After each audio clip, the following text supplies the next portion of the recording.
Bapak Ibu Saudara, ada kisah nyata. Pada tahun 1748, nanti saudara googling, ada sebuah kapal dagang mengalami bencana dalam pelayaran ke Inggris.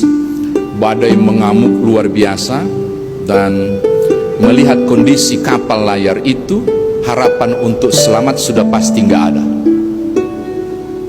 Nah, adalah seorang pemuda, ada seorang pemuda Inggris bernama John Newton.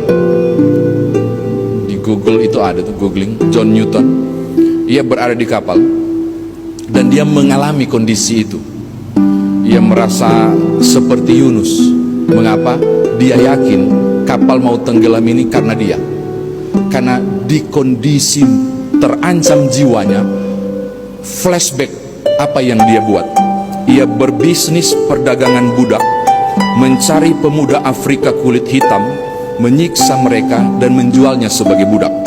Ia penjudi ulung dan hidup dalam dosa persinahan dan percabulan. Alkohol adalah gaya hidupnya. Ia berhenti menjadi Kristen sejak usia 17 tahun dan menjadi penyembah berhala kebebasan.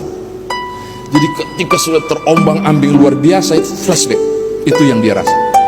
Lalu kemudian di kondisi yang seperti itu, titik nadirnya, dia mengalami kesadaran dan berlutut dalam goyangan ombak itu. Dia berlutut, saya baca di sini, dia berdoa, dia berjuang untuk cari selamat. Dia berseru kepada Tuhan, minta pertolongan, dan setelah dia amin, ajaibnya, maka itu jadi titik baliknya. Badai tiba-tiba berhenti, peristiwa di kapal itu menjadi titik balik utamanya. 6 tahun kemudian, saya punya catatan tentang John Newton. Ia memilih kemudian beralih, menyerahkan hidup sepenuhnya kepada Allah.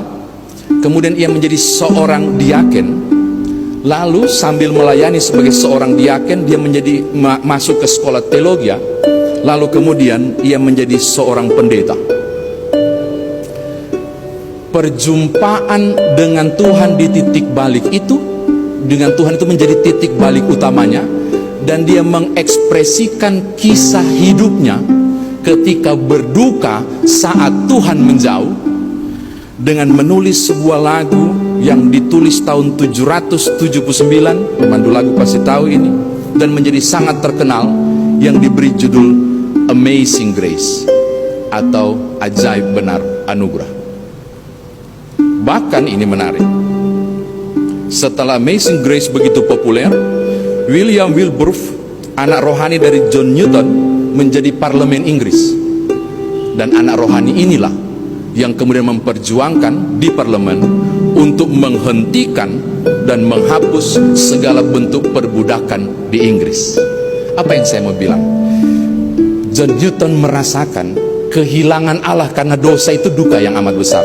Ini kan Bapak Ibu kalau mau menyanyi Amazing Grace, ajaib benar, jangan pakai teks Indonesia, pakai bahasa Inggris. Maknanya dalam banget. Semua ayat itu rangkaian cerita tentang dukanya, kehilangan Allah, dan sukacitanya ketika diampuni.